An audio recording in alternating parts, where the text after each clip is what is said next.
Here's what, okay, I'm just going to say it. I don't care. I support what happened in DC.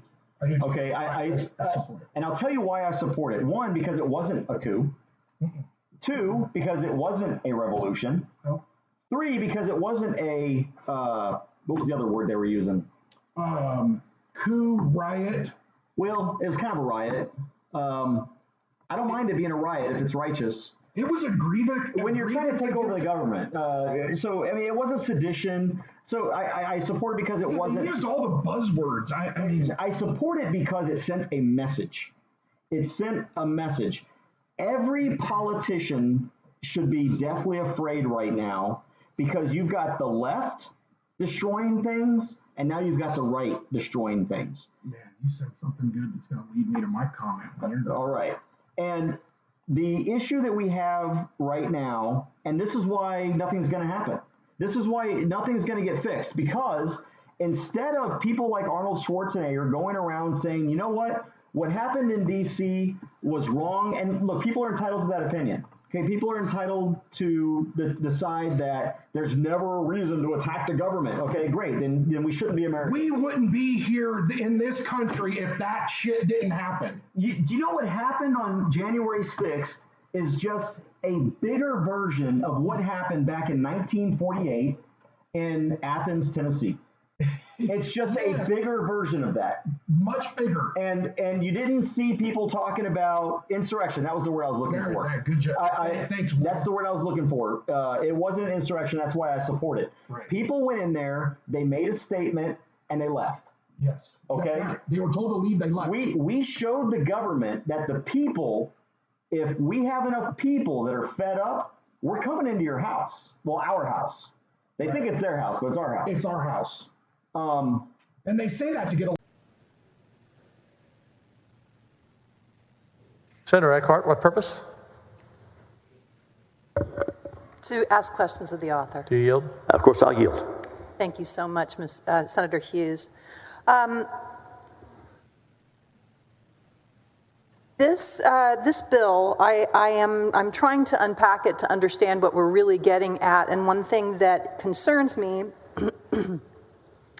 is its effect on the good moral character standard that the state bar seeks to uphold. So talk to me about that some, because the good moral character standard is looking at the totality of the person in the courtroom and outside the courtroom to determine that good moral character. So I see very clearly that utterances of prejudice inside or in connection with an adjudicative proceeding would not be tolerated. But statements of bias, prejudice, obscenity,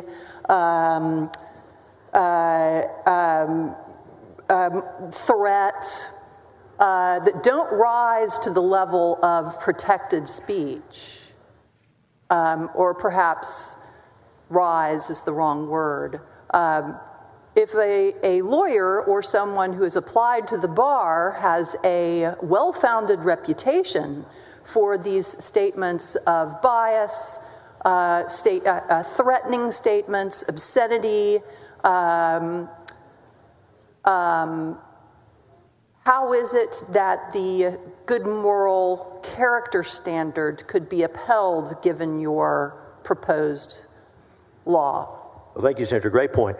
And so, as you described, this is about not just conduct in the courtroom, and that's what the ABA rule and the comments to the proposed ABA rule say.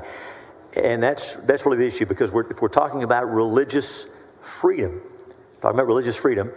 if someone makes the statement, Senator Gutierrez and I were talking about the Bible, if someone, based on their sincerely held religious beliefs, makes a public statement that says, I believe that Jesus is God's son and he died for our sins and he rose again, and he is the only way our sins can be forgiven, the only way for us to see heaven and have a relationship with God. If someone states that as their sincerely held religious belief, there are people who will say that's discriminatory.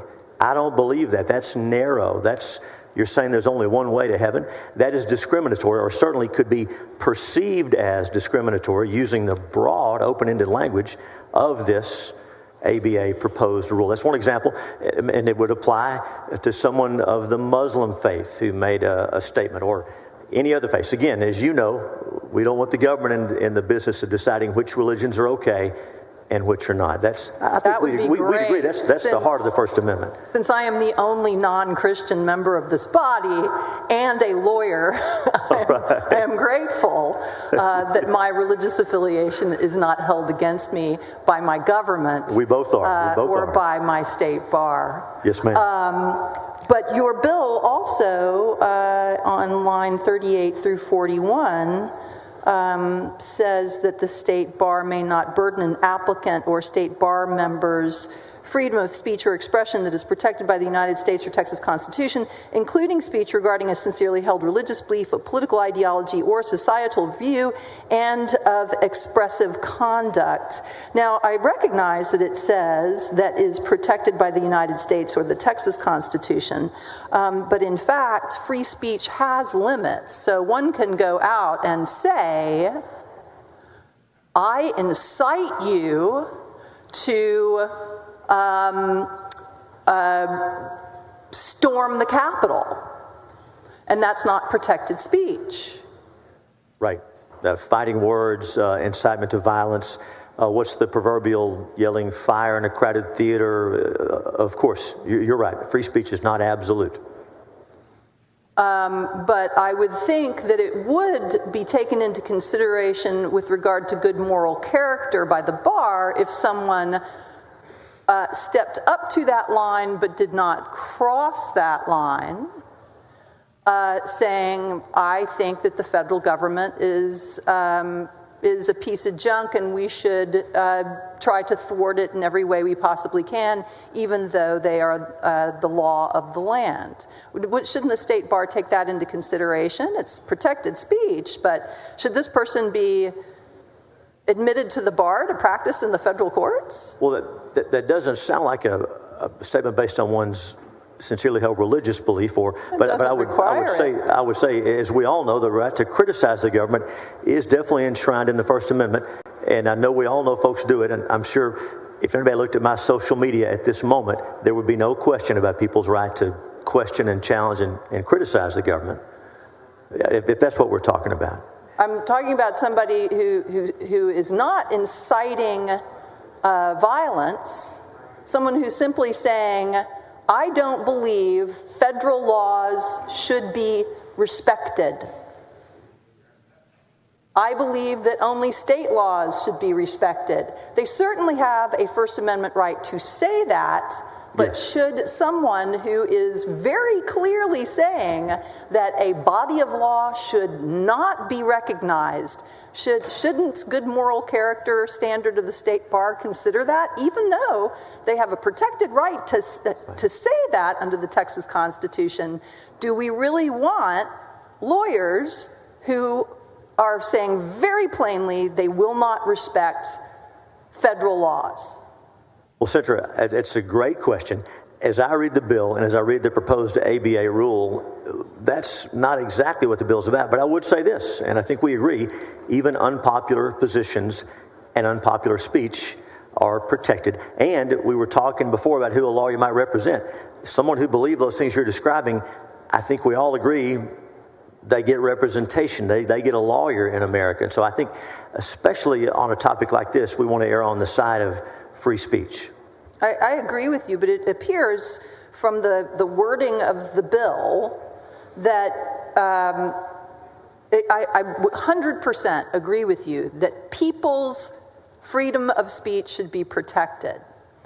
But there are limits to freedom of speech, and also a lawyer who has a well-documented, or a person who's seeking to be a lawyer who has a well-documented reputation of poor moral character based on their speech, shouldn't the state bar be able to take that into consideration? Well, Senator, under the side of a tribunal, they are well known to have these views? Well, Senator, under the statute, nothing would preclude bringing such an action. This would merely say that the person would have the defense, and they would have to prove, of course, then the burden shifts to them to prove that this activity could comply, the statements or the expressive conduct complies with what's in the statute. So it still comes back to free speech and free exercise of religion. I think everyone, of course, should have free speech and exercise of religion. I don't think that everyone should be a lawyer. Thank you for the response. I appreciate the back and forth. Thank you, Senator. I do too. Thank you.